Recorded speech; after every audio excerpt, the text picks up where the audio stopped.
আজকে আমরা আমাদের নিউ সেটআপ দেখাবো। Thank you so much for all the love আগের ভিডিওতে, যেটার জন্য আমরা ভাবলাম যে আমরা আবার করে বার্ড রিলেটেড কন্টেন্ট ভিডিওস করা শুরু করি। And let me give you walk through.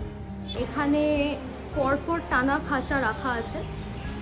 6 foot length, 3 foot breadth and 4 feet height. প্রত্যেকটা ইনসাইড ফিডার করা আছে। এখানে গেটস করা, উপরে ইন্সপেকশন ডোরের জন্য আলাদা করে গেটস করা আছে। আর যেহেতু এটা এতটা বড় খাঁচা, ওইদিকেও আরেকটা গেটস আমাদের করতে হয়েছে। আর আপনারা যারাই আমাদেরকে চেনেন আগে থেকে, তারা সবাই জানে যে এই বাড়ির সেট আপ চেঞ্জ হতেই থাকে।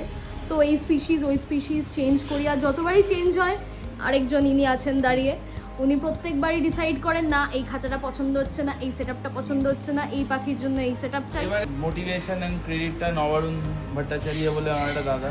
লেটস সি এখানে কি স্পিসিস করা যায়, এখন ওটা বলা ডিফিকাল্ট, ফাইন্যান্সিয়াল একটা ব্যাপার তো থেকেই যায়। তো লেটস সি কি স্পিসিস এখানে করা যায়। আপাতত কিছু পাখি রাখা আছে আমাদের ঘরের নিজস্ব।